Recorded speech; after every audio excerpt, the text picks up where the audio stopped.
Hola. Let's go right into meditation. Please find a comfortable position.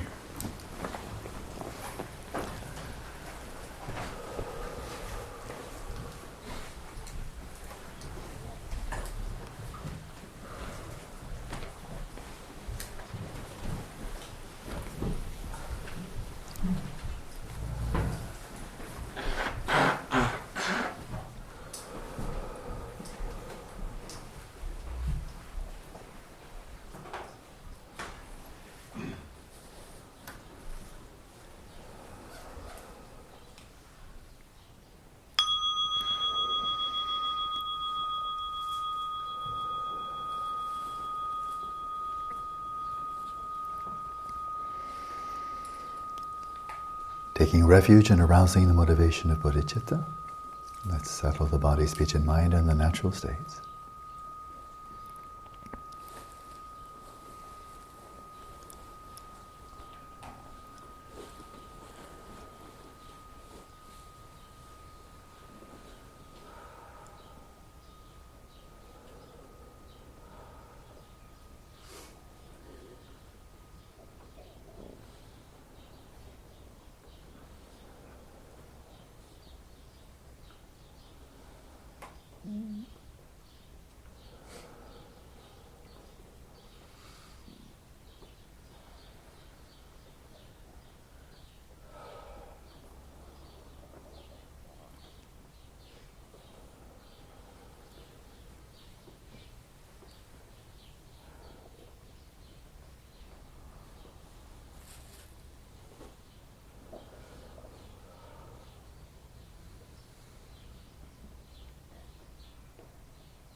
Arrive at the conclusion of this initial settling with your awareness resting in its own place, still and clear.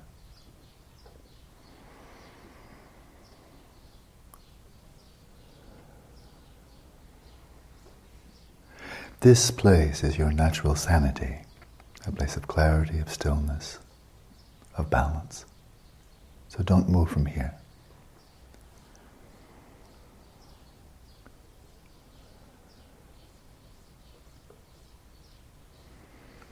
But from this vantage point, briefly, imagine your body-mind as envisioned by the materialists. It'd be a helpful exercise. Imagine this body inherently existent, consisting of complex configurations of molecules, of cells, electric currents,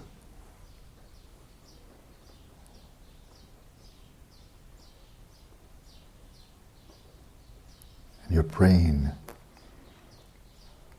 producing subjective experiences, again like a genie coming out of a lamp. Dreams and thoughts and perceptions all produced by interactions of chemicals and electricity. Imagine it. All of it inherently real, except the mind that is simply more of an epiphenomenon.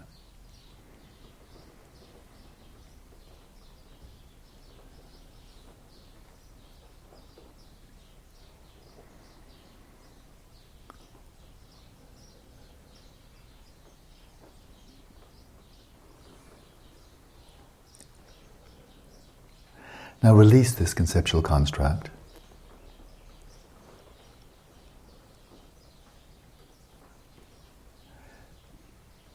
And return to a radically empirical approach to viewing this body from the inside out, from the perspective of an embodied mind.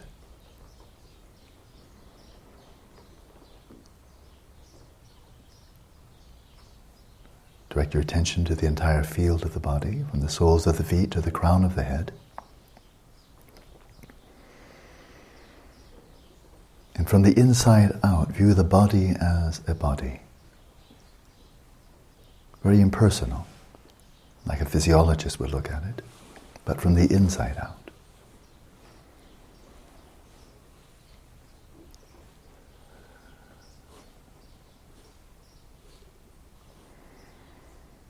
Body consisting of all the internal organs, the bone, the skin, the blood, and so on.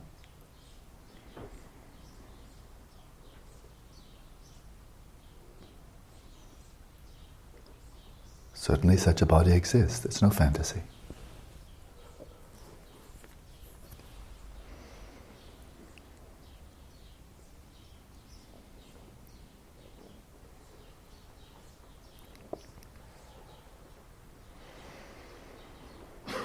And now from the inside out, look at the basis of designation. How you designate your body.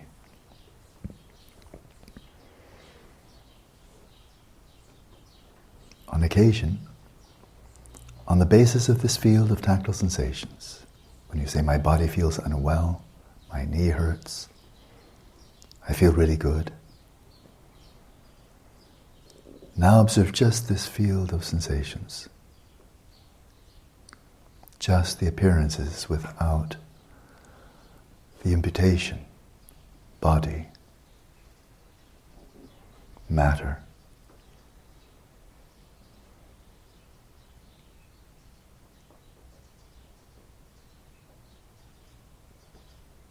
Nakedly observe.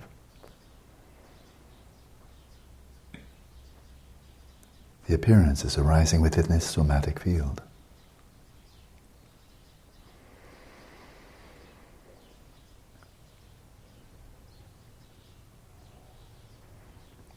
And judge for yourself. Among these myriad appearances, earth, water, fire, air, solidity, fluidity, warmth, motion. Are you directly perceiving anything material, or any of these appearances? Physical, material, in the sense of being composed of atoms.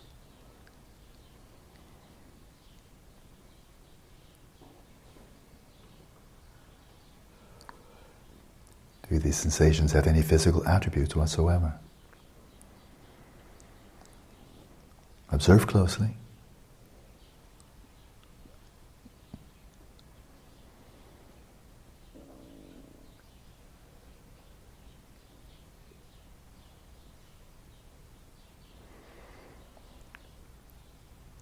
And see if there's anything that you know directly, apart from the appearances and your awareness of the appearances, neither of them being physical.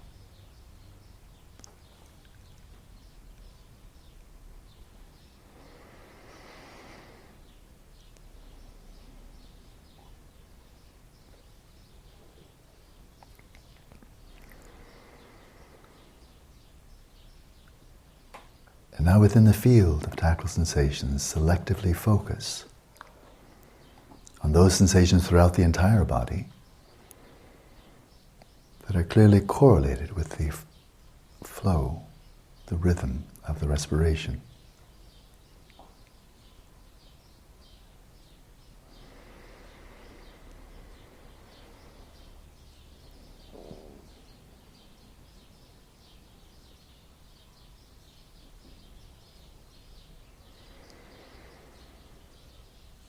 Still hold your own ground.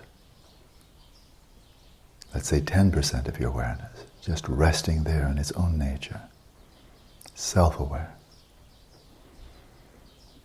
But 90% of your attention focused on these fluctuations within the field of the body, corresponding to the in and out breath. When the breath in and out is long, note that it is long. When your whole system calms down,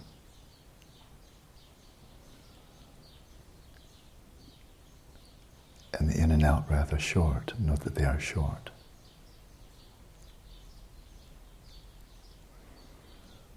a point of relaxing deeply and releasing fully with every out-breath.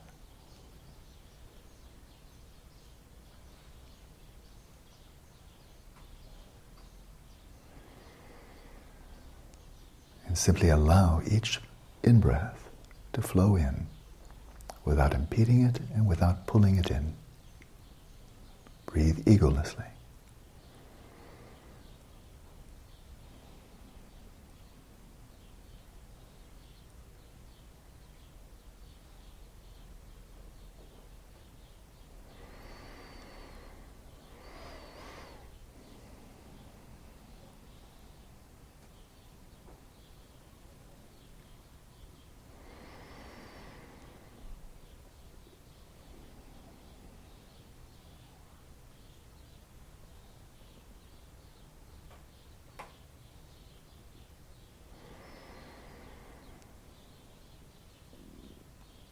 And by way of the breathing, this effortless breathing, observe your body settle in its own natural state.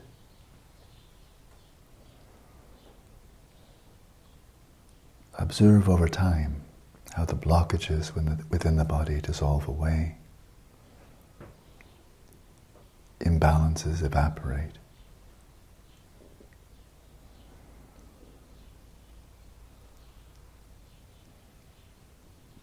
The energies flow more freely.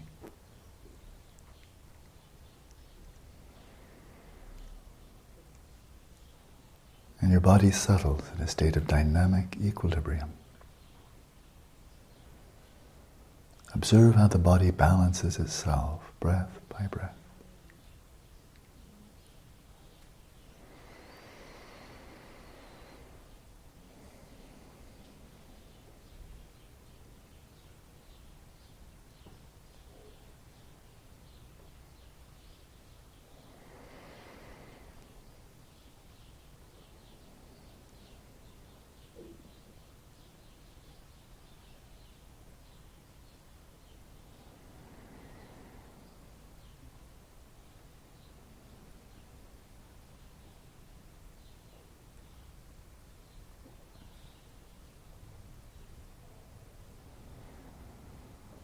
Then over the next few minutes, incrementally,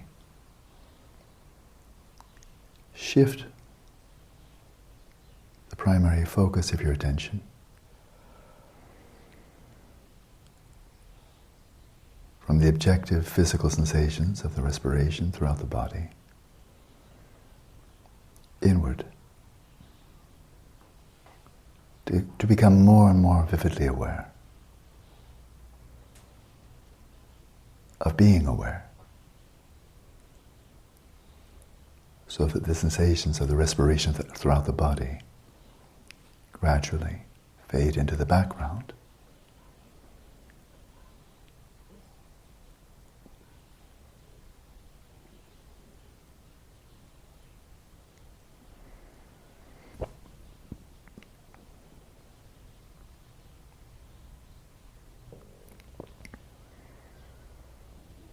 And you're more and more vividly aware of the experience of being aware.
draw your awareness very much inwards.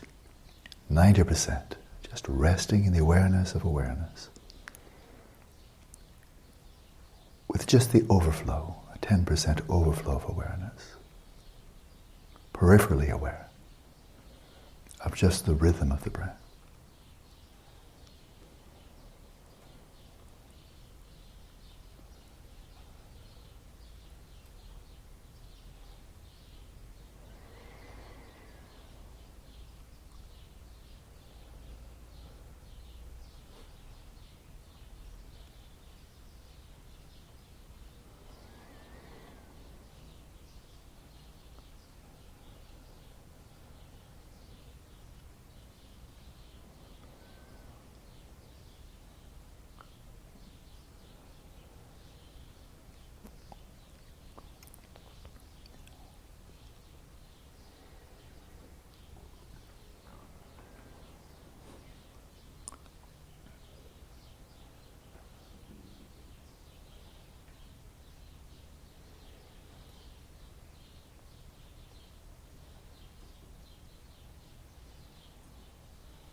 With just this peripheral awareness of the rhythm of the breath, now probe more deeply inwards.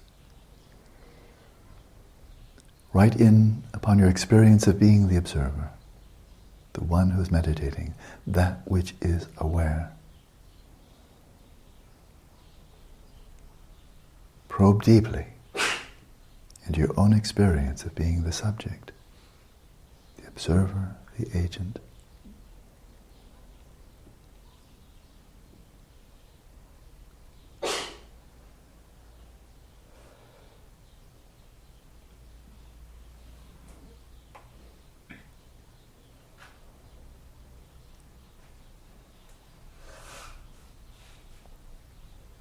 If we define awareness as that which is aware, that which is over here, attending to the sensations or appearances over there, what is it that is in here, that observes that which is over there? Does it exist? If so, what are its characteristics?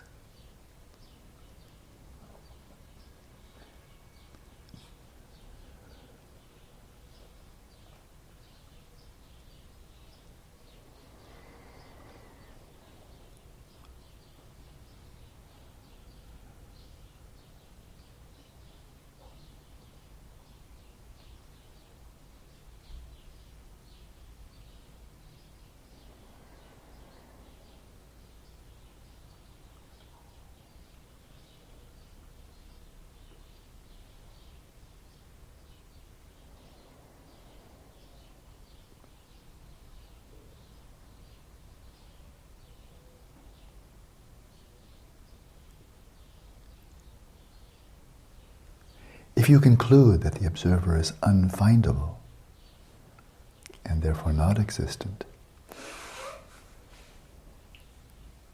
what is it that has failed to find, to identify the observer? Failed to find the agent? How can something that doesn't exist fail or succeed in anything?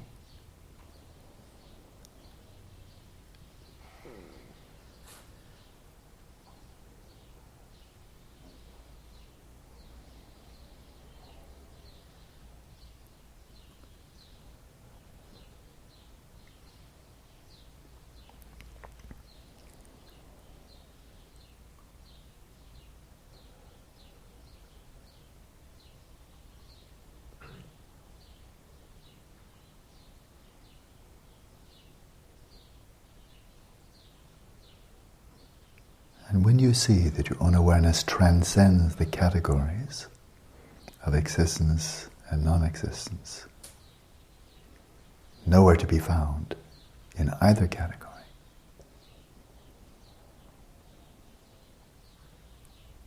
Rest in that knowing of the unfindability of your own awareness.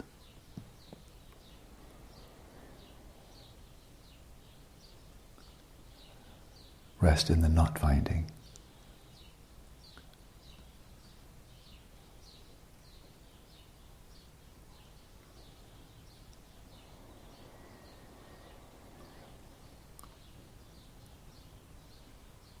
The emptiness of your own awareness.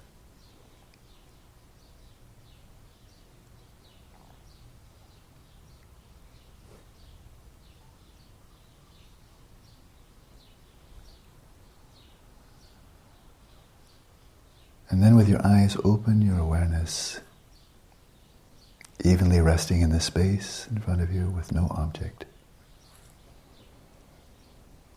Let all of your senses be open. The mind unimpeded.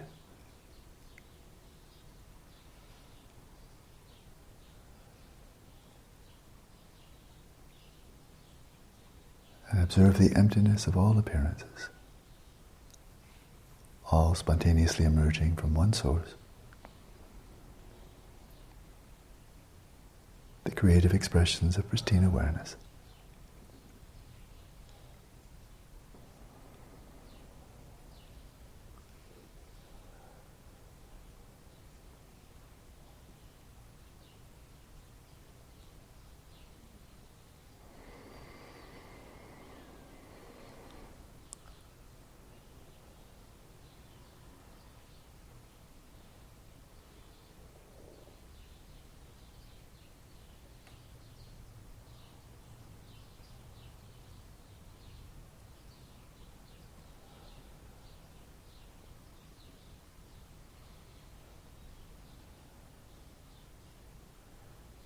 And simply rest in not doing.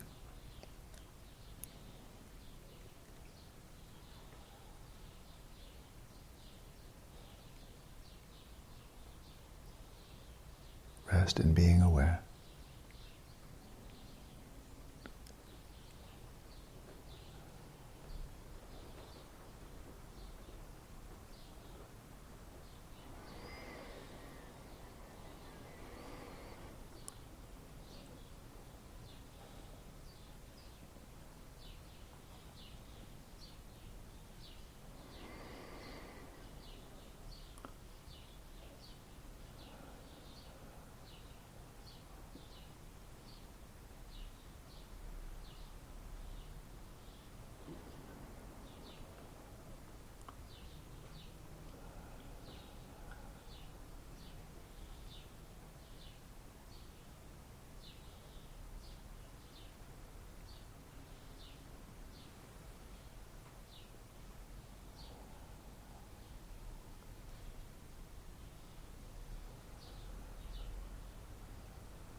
Hola, so that was a little summary of everything we've done for the last 8 weeks. Warp drive from materialism to the Dzogchen.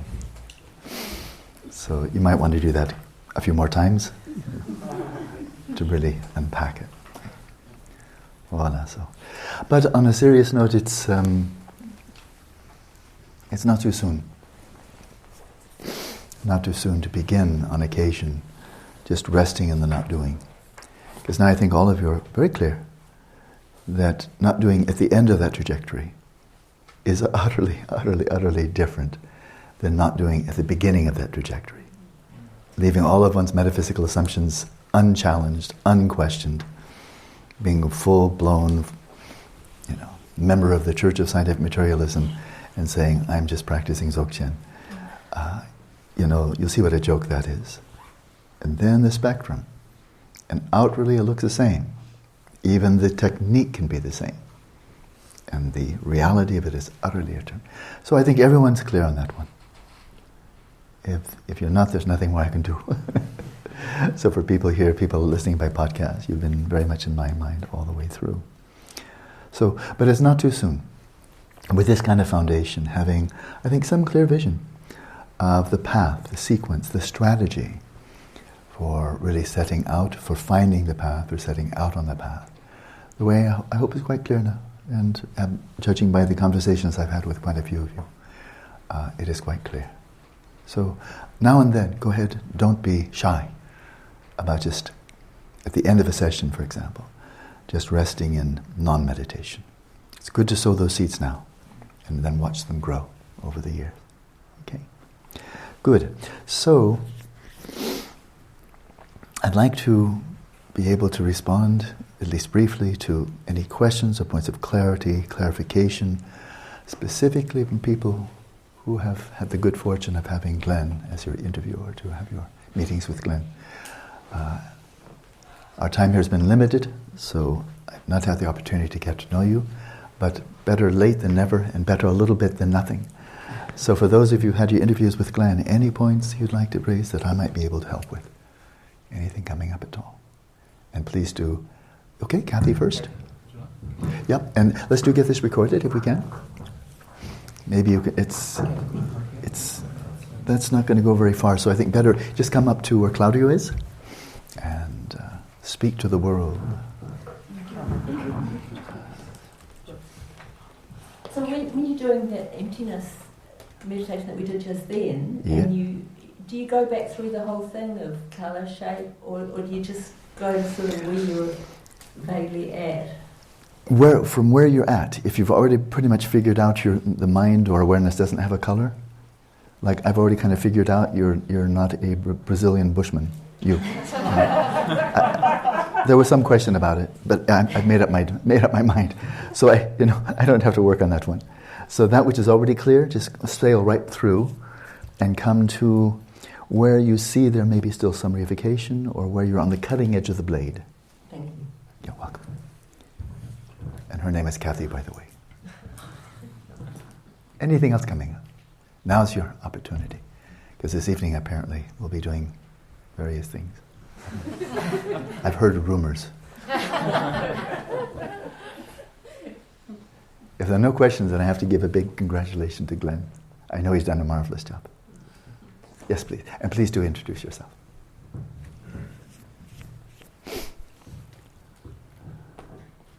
My name is Flo. Hi, Flo. Hi.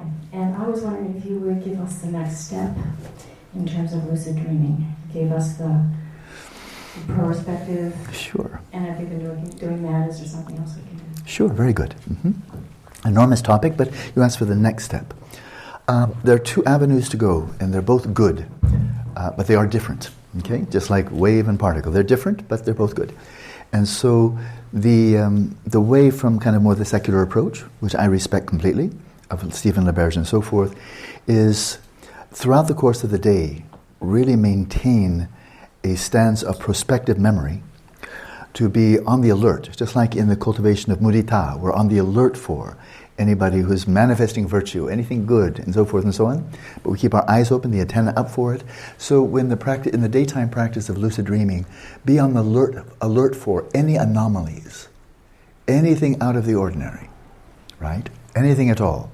Note it, and then kind of like, almost like you're shouting it in your mind, that's an anomaly. Kind of exaggerate. Like if you're on stage, you have to exaggerate a little bit so people, if they're 200 feet away, they can see what you're, trying to express. But say, that's an anomaly, okay? And then, whatever it is, just something out of the ordinary, okay? Remember in Matrix, there was that cat that walked by and then it walked by a second time? And that was like, something's off. If you see that, you might want to quit. But any type of anomaly. And then when you see the anomaly, they say, that's odd, mentally, kind of like, that's odd. And then, I'm giving you the oral transmission of Stephen LaBerge, how odd? How odd? Maybe it's just odd, but if you really ask in this reflexive, critical way, how odd, then with your intelligence, which is completely adequate for this practice, you might see too odd. I must be dreaming. I must be dreaming. Okay? Because dreams are just peppered with anomalies, and we just blithely go on through. I've heard some hysterical stories over the time of a person who was, watching pigs fly, and he jumped out of a window and he flew, and then, one anomaly, and he still didn't get it. He did, and it was kind of like, how could you not see that? And the answer is, well, we don't. Cognitive deficit. Cognitive deficit. We don't see that which is in plain sight. This is occurring everywhere in the world right now, and it occurs in dreams. So ask how odd is it, and then raise the qualm, raise the question, might I be dreaming, right? And so if you want to do a test, do what I'm doing right now, pull on your nose, and I don't think mine has gotten longer. Not everybody, because I've heard of somebody who has cartilage in their brain, in their dream nose, but for most people, their nose will get longer when you pull it, right? And that'll be your indicator. If your nose gets longer, like Pinocchio nose, that should tip you off. Another one is jump straight up and see if you just kind of float down. I've heard of one person reported to me, they tried that and they still came clunking down.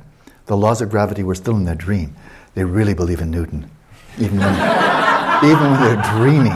Jeez. Try another one is close your mouth, put your fingers over your nose and see if you can still breathe. And if you're dreaming, you may very well be able to breathe. Okay? So these are called state checks.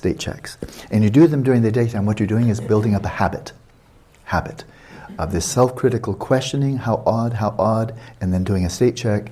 And if you do that, 10, 15 times a day for a month, that habit will probably carry over into your dreams. You have 5 or 6 every night if you're a normal, kind of normal pattern, in which case it's only a matter of time before you'll be cruising along and you say, that's odd. You don't really think you're dreaming, but how odd?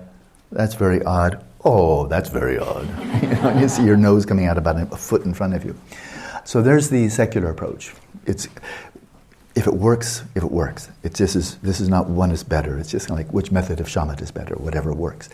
But now the Dzogchen approach, the Buddhist approach, Padmasambhava's approach, within this context, this flow of shamatha, Vipashyana, Dzogchen, where the dream yoga comes after his introduction to Dzogchen.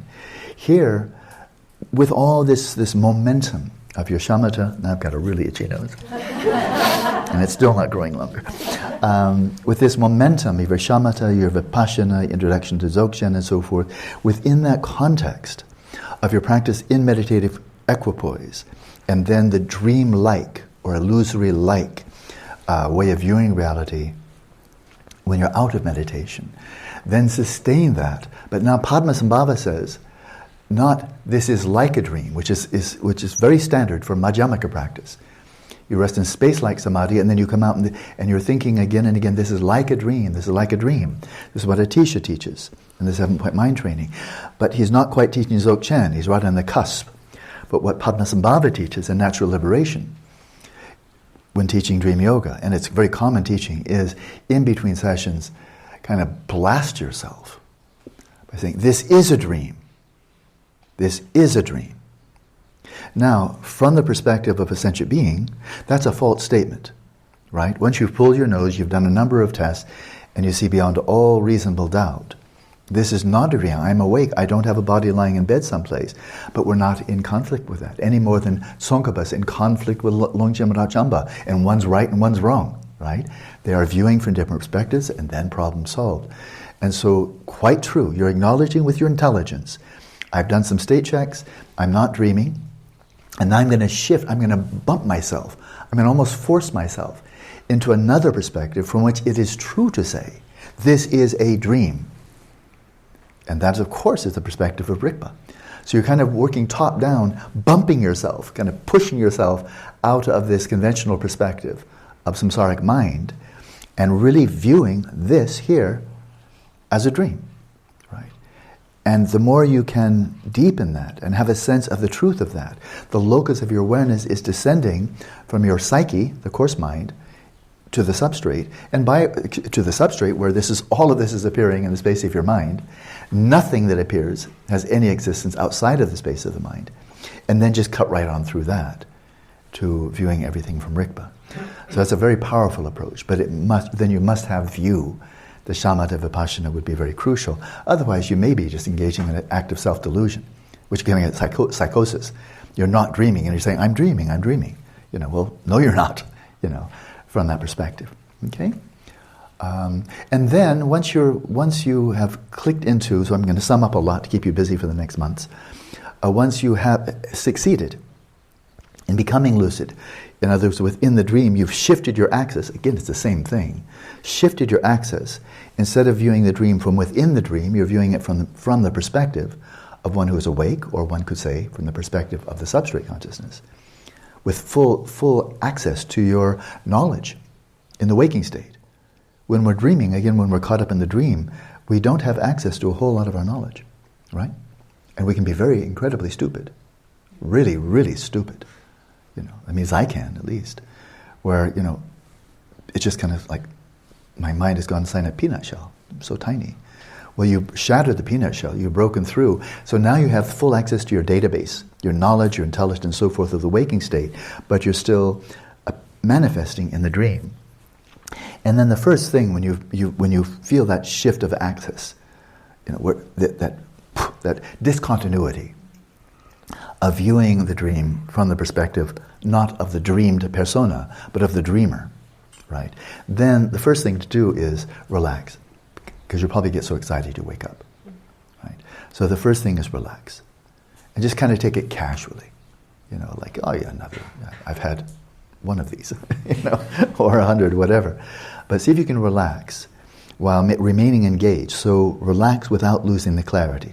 It's easy to relax and then fall right back asleep again. So don't do that.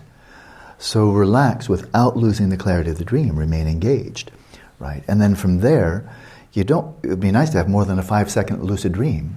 So then, see if you can extend the stability, the continuity of your attention, but of course without losing the sense of ease. So you don't start getting all agitated and stressed out and either wake up or whatever, probably wake up. And so go for stability, but without releasing relaxation. Then what would be the next step? Can you think? What might that be? Increase the clarity without losing stability. Does that ring a bell? Ring a bell? Any bell? Any bell? The 3 balances in practicing shamatha. Go for clarity. Now attend more closely. Look more attentively to the context of the dream, but also enhance the clarity of your lucidity. Because there's all different gradations of lucidity. You can be a little bit lucid, very lucid. So get more lucid. Start seeing if you can walk through walls, walk on water, breathe with your nose blocked and your mouth closed, and so forth and so on. Gain a clearer and clearer insight into the nature of dream reality.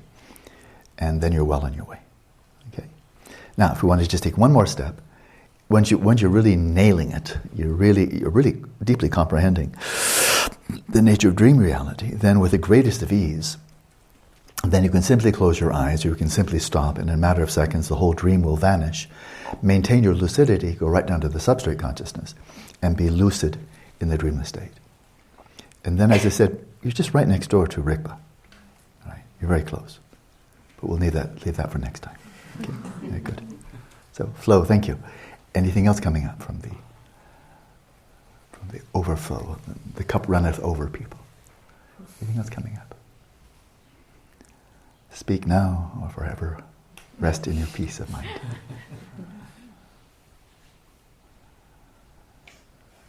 Going once? Yes, please.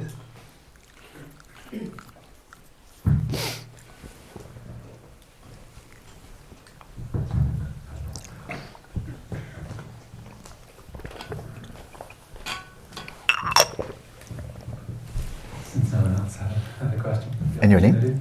I'm Darren. Darren, you're in Darren. Gotcha. It's not so much about practice, but more about contemplative science. I Good. guess. It's fine. And the question was in terms of people achieving shamatha. You mentioned one sort of experiment, I guess, of accessing substrate consciousness, Sure. retrieving memories, Sure. possibly going to the past life. Very straightforward, yeah. But my question was if you'd considered or thought about, people with other traditions and things, say Paul Sayadaw, for example, in Burma. I missed that. Paul Sayadaw, yes. In Burma, for Yeah, example. yeah. So apparently there are people that have, many yogis spending a lot of time in retreat, Sure. and saying, I Sure. believe, and that tradition is very similar to the Visuddhimagga jhanas, and just wonder if you thought or considered a kind of a collaboration there in terms of people that are potentially already achieving shamatha and working with them to study it. I'm certainly open to it. I've seen no interest whatsoever from their side. So there's that. And I've met someone. This is healthy skepticism. I do not think it's cynicism at all. It's healthy skepticism. But I met with a monk who was. I've met Panchen Lozang Chökyi briefly once at the Insight Meditation Society in Massachusetts. It was a cordial meeting. And then I've heard, he's been to the States a couple of times at least. And for example, he was in Napa Valley outside of San Francisco, and he was there for a 1-month retreat. He led a 1-month retreat. And what I heard through the grapevine, because my spies are everywhere, is that there were a number of people in that retreat who were encouraged to believe that they'd achieve shamatha in a month. Jhana, they don't talk about shamatha so much, but achieve jhana, the first jhana, in a month. Did I say a month? And then it was over, and then they lost it. That makes me very skeptical. It just makes me extremely skeptical that they got it so easily and they lost it so easily. It just makes me almost inexorably drawn to the conclusion how you're using the word first jhana and the way I've learned it from the Theravada tradition, the Indian, the Tibetan, different. It's not to say it's impossible to achieve shamatha in a month. And it's also not impossible to get a PhD in astrophysics from MIT at the age of 12. It's not impossible. There are exceptional people. I'm not one of them, but I don't doubt that there are really exceptional people in physics, art, music, mathematics, and of course in Dharma as well, so I don't write it off. But then I met, beyond that, not too long ago, I met a monk who was very, very knowledgeable and had trained for years in Burma. I believe it was with Panchen Sayadaw. And he stated that he'd achieved all the 4 jhanas, and my impression, I think he even said he went beyond that into the formless, the arupya, dhatu. And so we had a cordial conversation. We remained a little bit in touch, but he clearly said, do you think this is possible to achieve the 4th jhana nowadays? He said, sure, why not? And then he made it very clear that he felt he had achieved the 4th jhana. And so then I asked him, this is all a friendly conversation. There's no combat here at all. And then I simply asked him, you achieved the 4th jhana. So this means that you were able to rest in samadhi for a couple of weeks with no breathing? Because that's what Buddhaghosa says. It's not an interpretation, it's what he says. Just like he says, if you've achieved the 1st jhana, you can remain continuously in samadhi for 24 hours straight, and that would be flawless samadhi with all the 5 jhana factors, full-fledged, full-bore, all the 5 obscurations or hindrances, totally dormant, and this means it's really effortless, and you can remain for 24 hours straight like a strong man who can remain standing for 24 hours at a stretch. Now that's not an interpretation, that's what he says. And then what he says is if you've achieved the 4th jhana, your breathing totally stops, and you can remain in that state of this, just impeccable degree of samadhi in the 4th jhana for as much as a couple of weeks at a time. And even if as I recall, I can't quote this, but even if a bullock train goes right by your meditation cushion, you'll just be completely oblivious of them, But not breathing for 2 weeks would be really quite interesting from a scientific perspective, because this person should be brain dead, irrevocably brain dead. And so I asked him, can you do that? And he said, no, I've achieved the 4th jhana, but I haven't mastered it. That comes only if you've mastered the 4th jhana.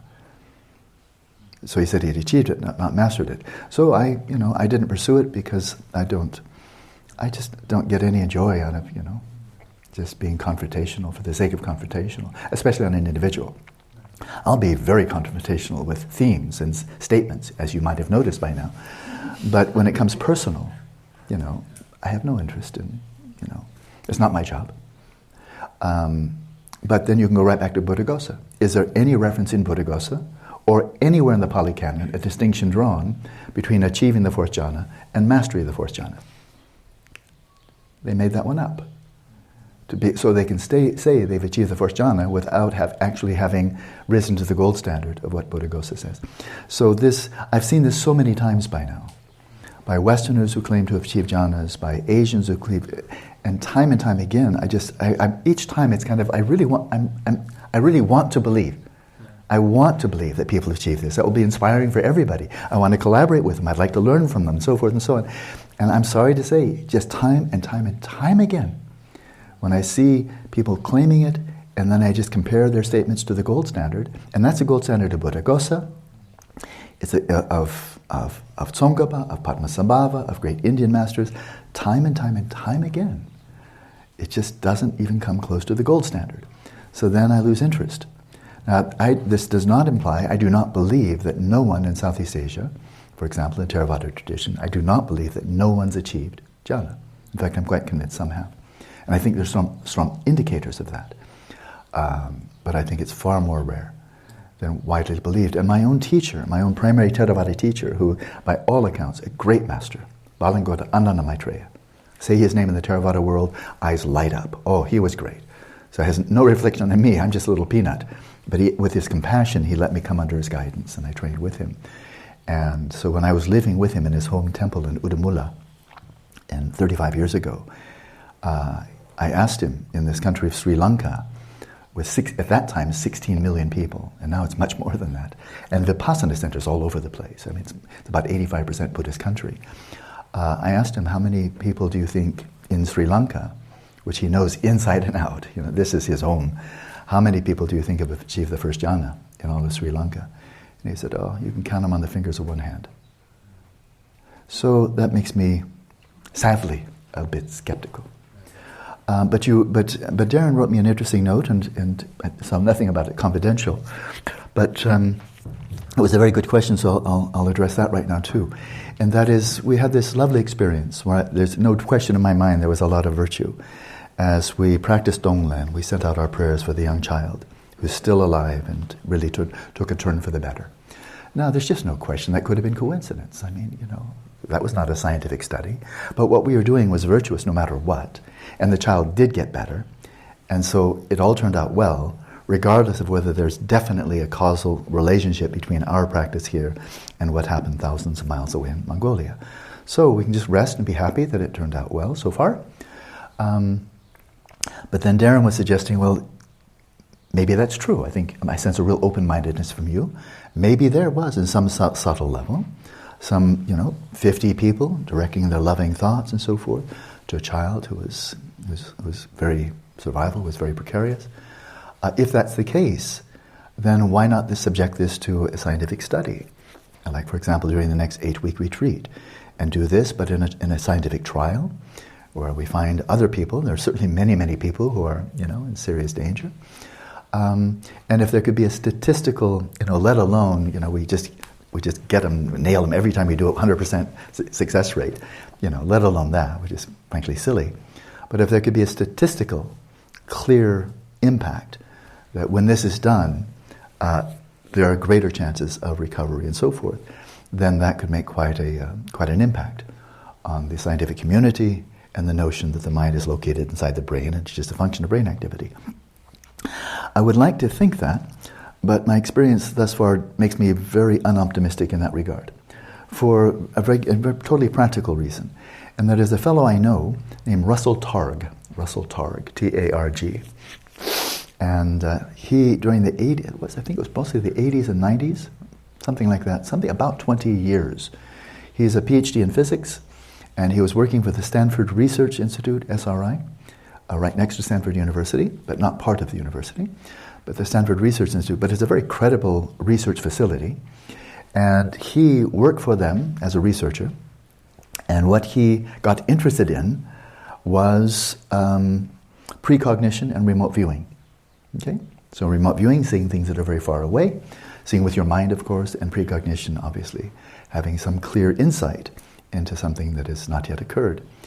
And somehow, with his credentials, with his own credentials as a reputable physicist and this very reputable institution, he was able, over a period of 20 years, to get millions and millions of dollars of grants from, I believe it was the CIA and the Pentagon and the State Department. I think it was those three, or at least two out of those three, but U.S. government funding. And of course, if you're getting money for this kind of thing from the government, you can be certain that it's they would like to get better spies and get better military, because that's where the money is, right? So if they could have super spies, or if they could be, having remote viewing into, let's say, some nuclear arsenals in the Soviet Union, then they'd really like to know about that, So they figured, well, what's a few million here or there? So they threw millions in his direction. And over the course of those 20 years or so, he states, and he attended one of my Dzogchen retreats years ago, and we've met since then. He said, over these 20 years of just doing open-minded but quite rigorous studies, he said he no longer believes in such paranormal abilities of precognition and remote viewing. He says, it's not a matter of belief. I know they're true. The evidence is so clear that like 60% accuracy of remote viewing, and he's actually studied it. Is it an inverse square? That is, if you're trying to see something that is far, is your accuracy, does it fall off? Like inverse square law, is it like that? And he said, no, it doesn't fall off if you're remote viewing, whether it's 100 meters away or 100 kilometers away or 10,000 kilometers away. There's no impact. It's non-local. And he did all these studies and he published, and of course all of his reports went to the government. And I think when all is said and done, around 1990 or so maybe he started in the 70s, I guess, he submitted his report that for remote viewing, the accuracy was about 60%, which is way beyond statistical average. And then the government took all that in and then basically shut off all his funding. So it all dried up because they said, well, 60% is good, but we can't base policy. Lives are at stake. We can't base policy on a 60%, kind of accuracy rating. And it was only a matter of months or just a couple of years after that we learned some really important news from Iraq, according to that guy who was the vice president, that we have slam dunk certainty about weapons of mass destruction in Iraq. And therefore we, the United States, have the justification to invade the sovereign country, and turned out to kill 500,000 people. And about 2,000 or 3,000 Americans died, but 500,000 Iraqis died. But that was based on really slam dunk. And Colin Powell, of course, reported that to the United Nations. So they gave up on extrasensory perception, but they relied upon somebody else. So I find it very sobering. But this then suggested not so optimistic. That if you have a bunch of people practicing Donglen and 60% of the time, I can tell you what to expect. Nothing. We've had Ian Stevenson, and then I'll have to take off. We've had Ian Stevenson for 40 years, and now Jim Tucker and other colleagues at the University of Virginia, a very major university, Division of Perceptual Studies, doing rigorous research, coming up with an enormous amount of information on children who, beyond all reasonable doubt, are really recalling past life experiences. And then also, in this book, Irreducible Mind, it's all put into one volume, about 800 pages long. Such a wealth of data, of evidence, of irreducible mind, that mind is not reducible to brain function, that precognition does occur, remote viewing does occur, children do have past life recall, there is continuity of individual consciousness after death. The evidence is all there in this very well-researched book. And it's been, if you check on Amazon, you see it's gotten endorsements from some very substantial people. And I find it immensely impressive how the scientific establishment is so successfully totally ignoring everything that they found, to the point that almost no scientist even knows that data is there. And so they have imposed upon themselves a type of, suppression of freedom of information far more effective than what the Chinese Communist government is able to do. But with much less expense. They brainwash their congregation so they won't even look in that direction. It's like mass hypnosis. So no, I'm not optimistic. But this doesn't mean that, the whole scientific community and all of academia and so forth are completely hopeless. It just means that, as they say, if you're going to make an exceptional claim, come up with exceptional evidence. 60% doesn't cover it. Doing uncontrolled experiments of children who allegedly have past life recall, they can say yada yada yada. You're really naive, and they'll find some way of just ignoring it, which they do extremely successfully. If, in contrast to everything that's gone on, and this has been going on for more than a century, since the time of William James, he was open-minded. He was very keen on psychic research and checking out anomalies and so forth. So was Alfred Russel Wallace, the co-inventor or discovery of evolution, very open-minded, and was really looking into the anomalies, just what Richard Feynman said all scientists should do. Those two men did, while the rest of them, like a herd of sheep, all turned their back on it. And but all this research, so-called psi research for 100 years, has basically been like throwing pebbles at a tank in terms of actually moving, a paradigm shift. I mean, basically nothing, for all, and so much data and so forth. And so it has to be more unequivocal. If anything is going to move that tank, I think of, Tiananmen Square and that one guy just trying to stop the tank, I don't want to stand in front of the tank with a flower. I want to bring out a howitzer. Metaphorically, I want to blow up the tank. I don't want to hurt any sentient being, but I want to blow up the tank. That we've tried the flower. It didn't work very well. They all got incarcerated. They all disappeared. All those valiant souls who, challenged the system. They just disappeared, right? Like water into the sand. So if that's the way the tank responds, blow up the tank. Who'd get in the glass table? What's that? The glass table. What's about it? What is a glass table? You don't know about it. Well, I'll just end on this. Go ahead. What's a glass table? Sorry. I thought maybe, No, I don't know anything. All right, never mind. Okay, but so here's the point. Let's blow up the tank. If something is false, let's make it manifestly, ridiculously obvious. Not 60%, not children are amazing, not an anecdote here and another anecdote there. Let's just make it flamboyantly obvious. Like when Galileo dropped a big thing and a little thing off the Tower of Pisa, it's just kind of not open for debate anymore, And he asked simple questions, the ones that he could tackle, and came up with definitive results, and he laid the foundation for the last 400 years of growth of science by asking tractable questions that you can answer definitively with no baloney, no debate, no fluffing around trying to defend Aristotle, by anybody who will look, and after a while everybody will look. And that's why Aristotle is now an interesting artifact of history, whereas science is cutting edge every single day. And so that's where I think the observatory comes in. This has never been done, not outside Tibet or classical Burma, India, and so forth. And get 10, 20, 30 people achieving shamatha, have scientists involved from the beginning and totally transparent. So if all 30 people, including myself, we just all go crazy, that's a possibility, We just all go crazy. A lot of people think we're already there. In case you're wondering, don't be shocked when this retreat's over. They already think we're crazy. And I'm a whacked out California mystic hippie guru starting a cult. I'll let you know that's coming, But have the scientists involved from the beginning and track the whole process.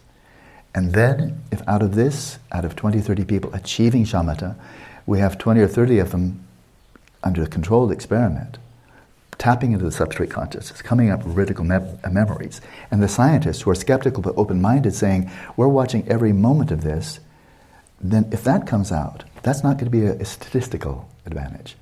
That's going to be front page news. Let alone if such people, if Atisha is right, and Buddhaghosa is right, and so forth and so on, saying, achieve this, then you have paranormal abilities, extrasensory perception, and ability to, as from shamatha on into Vipashyana and so forth, you can really do cool stuff publicly, But let it be behind closed doors with the scientists monitoring it. and then let it come out anonymously. Otherwise, you could have some religious fundamentalists coming after you with an Uzi, because obviously you're demon possessed. You know. And so, yeah. Don't you think? Yeah, I thought, or the government. Or the government. They'll kidnap you and want to squeeze your brain and make robots out of people like you. And so, you know, I've thought about all of these things. Well, what about all the Air Force people who retired from, planes, and then when they retired, they were able to come out and say they saw things in the air? Yeah, sure. And look at the. I know that. I know it very well. So, and look at the impact. Look at the impact on the scientific establishment from all of their reports, and it is zero. It's zero. I mean, come on, it's zero. People just laugh. Go to the scientific establishment and say, "But what about all those reports of UFOs?" And they roll their eyes. That's it. That doesn't mean it's not true. It just means that these anecdotes thus far haven't had any significant impact at all. Look at the major media, where Michael Graziano gets right there on the front page of New York Times saying consciousness doesn't exist. Strawson comes out just a week ago and says, well, we just have to know more about matter to show how matter can, give rise to consciousness.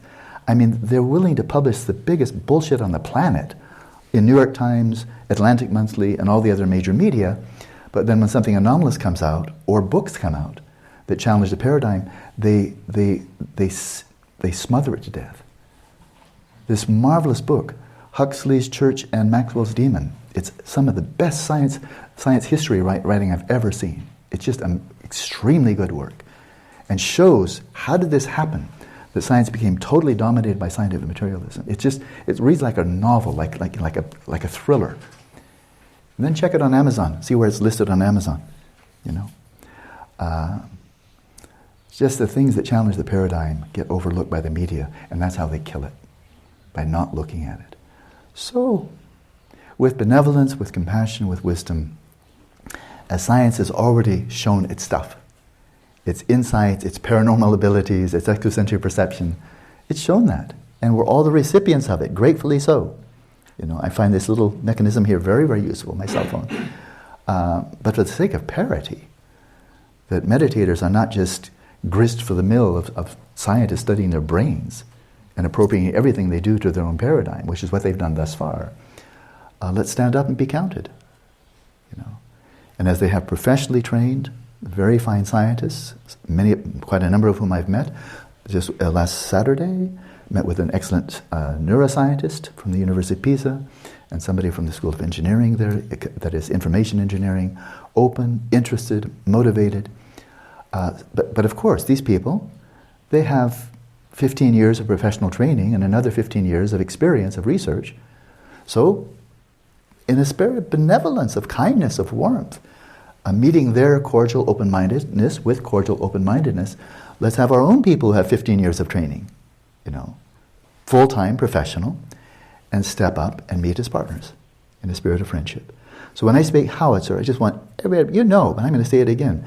When I speak, I use the war jargon and so forth. It's completely Buddhist, the howitzer and so forth. It's never directed to any person or institution, ever. If we do, then, I should go to jail. No, it's only delusion. It's yamantaka. It's yamantaka, really ferocious. But all that ferocity, all that power is focused only on delusion. That's it. Padmasambhava looked pretty fierce. I mean, you see anybody with a big spike with 3 skulls on it, you might want to be careful. Like, maybe I should be careful around this person, Those skulls came from somewhere, There's a ferocity there, there's a power there. It's good, because it's all motivated by compassion. And the only thing we want to annihilate, to destroy, is delusion and its progeny. Okay? Thank you, Darren. Thank you. Thank you all. Enjoy your day.